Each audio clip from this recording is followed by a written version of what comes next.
So you know what I decided it's time for? My 2023 year in review. I can't believe it's taken me this long to tell you guys. So I'm going to go forth and just give a rundown month by month of everywhere that I traveled, the different cities, the different sporting events, concerts I went to. So ultimately in 2023, I took 12 different trips. These range from little excursions to long multi-week trips. I visited 23 different cities across just 2 continents, 7 countries, and 9 different states in the US. So I started off my January with New Year's Day, and I was in Orlando, Florida. This is such a great travel destination for young kids, for young adults, and just families overall, because obviously Disney, there's Universal, but believe it or not, I actually did not do either of them. I went and explored the other great aspects of Orlando, ESPN's Wide World of Sports. There's Madame Tussauds. There's Madame Tussauds so many different places, but it was in Orlando, spectacular. There's the different lakes, so I went kayaking, rented a boat. Phenomenal time. Also took a day trip to Tampa, but that was in 2022, on December 29th, 2022. So came home from Orlando. February, did a nice little quick excursion to Albany, New York. So it is the capital. Kind of the main thing that's there is government offices. It's a small little city, nothing too crazy going on there. So yeah, it was a nice, solid experience, and I'm glad I've actually finally got to see a state capital of where I live. So then March, I went up to Montreal, Quebec, Canada, and this was great to be able to see this little European city that is in North America. You really feel like you're in Europe just with the wide sidewalks and narrow streets. And you had some large skyscrapers, definitely, but overall it was much more of these smaller buildings, very European French architecture, which makes sense. They're a French-speaking country, and it was cold. There was snow on the ground, but still great time. Then I went off to Europe, and I was in London. Wow, I love London. Such a mega city, so much to do. Obviously, I did the tourist things, Buckingham Palace, Trafalgar Square, Big Ben, and the Parliament Building. Just one thing, the Parliament Building is my favorite building in the entire world in terms of architectural design. Just its Gothic nature. I'm blown away by it. Then, while I was in London, I actually did a day trip to Brussels, Belgium, which that was a truly great, phenomenal experience, because not just the Belgian waffles, oh my God, I loved those waffles. I've had such a strong desire these past 6 months to go back to Brussels, literally just to be able to get some waffles. That is how much I loved it. They're really amazing. A Liege waffle, oh my God. But Brussels is a cool city. There's waffle stores, chocolate stores on literally every single block. Obviously, it is the center for the European Union. Went a little outside the city, saw the Atomium, which is this really cool observation deck that you get a very nice scenic look over both the Belgian countryside and the city. And yeah, 2.5 hour train ride from London there, but came back there and back same day on Eurostar. April, did a quick little excursion to Wilkes-Barre / Scranton, Pennsylvania, 2 industrial towns built by the railroad. I'm glad that I was there because I got to see family. May, off to Providence, Rhode Island, and Providence is a nice, quaint little city. There's a decent amount to do there. You walk around, obviously Brown University. Wow, that is a very nice campus. And it's a cool, small, little New England town in a small state in America. Then I did a cruise on Royal Caribbean where we went up to St. John's, New Brunswick, Canada, and then Halifax, Nova Scotia, Canada. New Brunswick, And St. John's, I didn't feel like there was too much there. I was very disappointed with my visit. There was some industry, but again, there wasn't much to do there. Um, but I've started to learn a little bit more about St. John's and kind of like its boat building history. So that is something very interested in. So I'm sure I'll be back one day, especially on a cruise, because a lot of cruises stop there. So I'll be interested to learn more. Halifax. I loved Halifax. Honestly, it may be my favorite city in Canada. And like, I'm being 100% dead serious with this. It just from the waterfront to just all the movement within the city, just how, the vibrancy in it. I don't even know how to explain. Halifax is so fun if you're able to get there. It's a little bit out of the way, so it's very hard to get to, but if you can get a chance to go to Halifax, definitely go. I've always had such a strong desire to go to Nova Scotia, and I'm so glad I finally went. Oh, we also went right during the heart of the wildfires there, so that was something, but that's a story for another time. July, back off to Europe, and Munich, Germany was where I started off. Munich is a great city. Obviously, the German culture, very walkable city, very bikeable, and the different beer gardens, and it's really the pinnacle of German culture, especially when you think of like Oktoberfest. Obviously, I wasn't there for Oktoberfest, but you think of Munich. From Munich, I did multiple day trips. So one of them went to Nuremberg. Nuremberg, I was very impressed with because of the historical aspects. Obviously, there were the Nuremberg trials held there for the Nazi war crimes. And it was also, we went to the place where, if you've seen videos of those famous Hitler rallies, yeah, we were standing right where those rallies took place. So that was wild just to be there and see the significance of it and, the real remembrance of the Holocaust. Then continuing with Germany, I was in Stuttgart, and it was a very, very like businessy city. Pretty much everything that was going on there, strictly business, whether it was the Porsche or Mercedes-Benz companies or other consulting firms, banking, Stuttgart, all business. And Salzburg. I did a day trip to Salzburg from Munich, and oh my God, I fell in love with the city.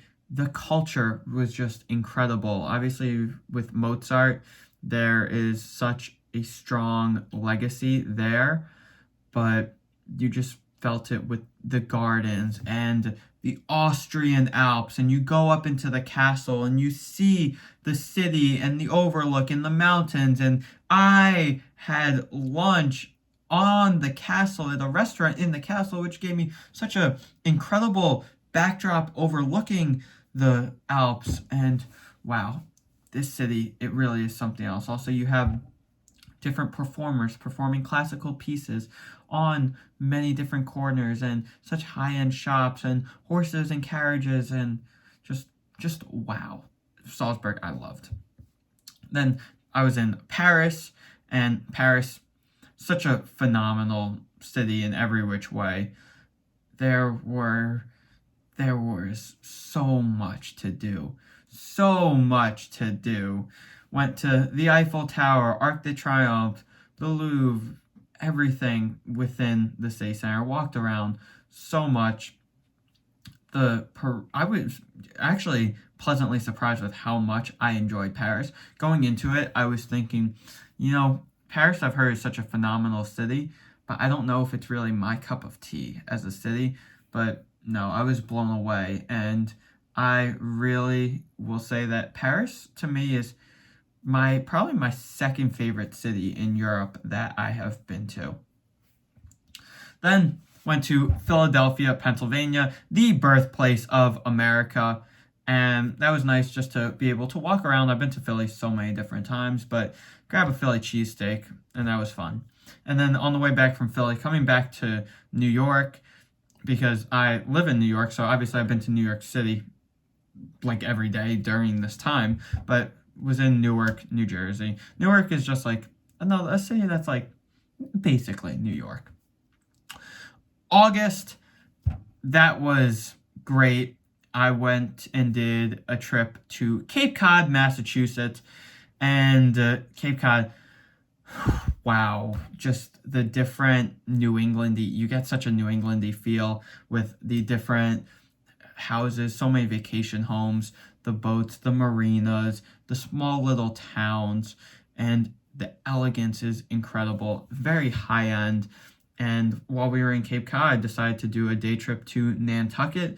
And Nantucket, small little island off of Cape Cod, where the super wealthy of America have summer homes, or not just summer homes, all year homes, but just go during the summer. And you saw massive yachts and all these different, not designer brands, but high-end brands that are like Vineyard Vines, for example. And that was extremely enjoyable to be able to be there. And while I was there, went to Boston from there, saw a Red Sox game, walked around the city a little bit. Fun time. Then October, and this was where my travel vlogging career actually started. We went and started in Milwaukee, Wisconsin. And Milwaukee got some cheese curds, but there was nothing more to that. I found Milwaukee as like a much more dead city, honestly. There didn't feel like there was that much to do, but I'm glad I got to be in Wisconsin. From Milwaukee then, took Amtrak down to Chicago. I fell in love with Chicago. It is my favorite American city that is not New York. So much to do. And I've heard so much in the news leading up to it that, oh my God, Chicago's gotten so dangerous. And I knew not to believe any of that. When I was there wasn't a single moment where I didn't feel safe. It was just phenomenal. Also went to Evanston, Illinois while we were there. Saw Northwestern. Got some deep dish as well. So much to do. I recommend it so much. And then I took an overnight Amtrak from Chicago to Memphis, and I fell in love with Memphis so much. Beale Street was incredible. So much to do. Bass Pro Shop Superstore. Get my Memphis barbecue. Incredible time. So much vibrancy there. You really feel the blues culture and the blues legacy still on the city. And then also stopped at the Lorraine Motel, which was just, wow, blew my mind. Just how I was standing right in front of where Martin Luther King Jr. was assassinated, and just to be there. And the Lorraine Motel is right outside the Amtrak station, so that was literally the first thing I did when I got there.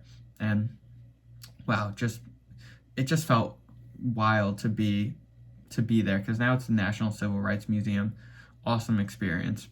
December, flew to California, started off in San Francisco. San Francisco is an interesting city that really there should be a case study on, because you have the incredible touristy parts, Fisherman's Wharf, Chinatown, the whole downtown area. Or would it even be considered downtown? Would it be uptown because it's north? But I don't know. That's not important. But San Francisco, great city. But also very weird that you go to a different area of San Francisco, and it's kind of like more so by City Hall, and it starts to get a little bit like, a little bit, I don't want to say run down, but, a high homeless population. You feel for the city. But San Francisco, if you stay in touristy areas, you will love it. Then I went to Yosemite National Park, my first ever time in a national park, and the views, absolutely phenomenal. Did a nice hike up to Nevada Falls, which it wasn't like crazy long, 5 hours, 2,000 feet of elevation gain, and the views that you get from there, and really just anywhere in the park, wow, blows your way being in the Sierra Nevadas mountains. So now, that was my traveling. Let's get to my concert. I went to 4 concerts. I will do this very quickly. Taylor Swift at MetLife Stadium. Wow. That was the greatest concert of my life. Like, I cannot even put to words how spectacular, how magical it was. It was incredible. Absolutely incredible. Blown away. So much energy. The longest concert I've ever been to. She performed over 40 songs. and just all the different lights, the light shows. They gave us wristbands, so it was lighting up the entire stadium. And I really don't think I'll be at another concert in my life that beats this one. Then I sat in the pit, literally first row, at Thomas Rhett at UBS Arena. And I was never really into his music. Or I shouldn't say I wasn't into it. I just never got the chance to listen to it until I went to the concert. That was actually the first time I listened to probably all of his songs. Also saw Cole Swindle was the opener. But probably the second greatest concert of my life. That was absolutely phenomenal. Just being able to be there so close, feel the energy, feel literally like the bass like hitting me. Wow. Thomas Rhett, that was something. And now I listen to his music quite frequently. Went to also NF at the Prudential Center in Newark, New Jersey. That's why I was in Newark. And such a fun atmosphere. I love NF as an artist. And the way he is able to put on a show is very interesting because he doesn't have, a lot of showmanship. He's not very out there. He's not posting things on social media. He's very quiet to himself. So that was interesting how he put on the show. But again, I loved it. And then I saw also Grandson, smaller artist, saw it at the Gramercy Theater, I believe it was. Maybe it was another smaller venue in New York City. But another fun concert. Sporting events now. I went to 23 different sporting events. Let's go to baseball. So that I went to 14 games over the course of the 2023 season. My record was 18 that I set in 2022. Citi Field and the New York Mets, I went to 12 games. My record seeing the Mets was 8-4. And went to the most historic ballpark in all of America. I know Cubs fans will say, what are you talking about? It's Wrigley Field. But Fenway Park, saw a Red Sox game there. Sat in the box, which was phenomenal.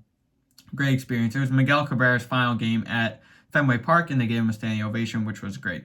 Then Phillies. I also got VIP tickets there. Sat literally front row behind home plate.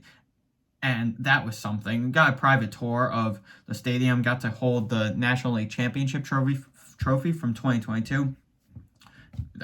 It was just terrific overall. Basketball, only saw one basketball game, and it was a college game. It was Siena versus Quinnipiac at the MVP Arena in Albany, but fun time. Hockey, I went to 3 games. So it was 2 games of the New York Islanders at UBS Arena, and then 1 game at the Centre Bell, seeing the Montreal Canadiens. Montreal, best hockey atmosphere I have seen. I was blown away, in the arena itself, so nice. Then soccer, saw 3 different games total. Saw West Ham United play Aston Villa in the Premier League at London Stadium. My first ever Premier League game, so I'm so glad I did that. Saw the New York Red Bulls play 1 game in MLS at Red Bull Arena. Saw them play Atlanta United, slaughtered Atlanta 4-0. Saw New York City Football Club play an MLS match at Yankee Stadium. Also played Atlanta United. That was a 1-1 draw. Football, went to 2 football games. Saw the Jets play the Miami Dolphins. First ever Black Friday game in NFL history. It was one of the first Friday games in November in 60 years in the NFL. That was crazy. The Dolphins won, but at halftime, the Jets were at the 50-yard line with 2 seconds to go, and they're like, oh, we're going to throw a Hail Mary just to end the half. See if maybe we can get points. It was picked off and returned 100 yards for a touchdown. Then I saw Army football at Michie Stadium. Getting to see a West Point game. It was pouring rain. They played Boston College, but being able to do that, absolutely incredible. Seeing arguably one of the greatest traditions in all of college football. Then car racing. I saw a car race actually in Nuremberg, Germany. And this was for the DTM, which is a German racing series. Different than F1, different type of car, but similar concept. And that was very fun. I have VIP tickets for that, so got to be right up close, getting phenomenal free food. It was also, literally, I'm not even kidding, 100 degrees. And also you have it on the pavement. That was something. But that was my 2023 year in review. If any of you watched this full video, I don't believe a single person actually did. But that's okay. It was 2023, one to remember. 2024, though, gonna be even more chaotic. Be ready.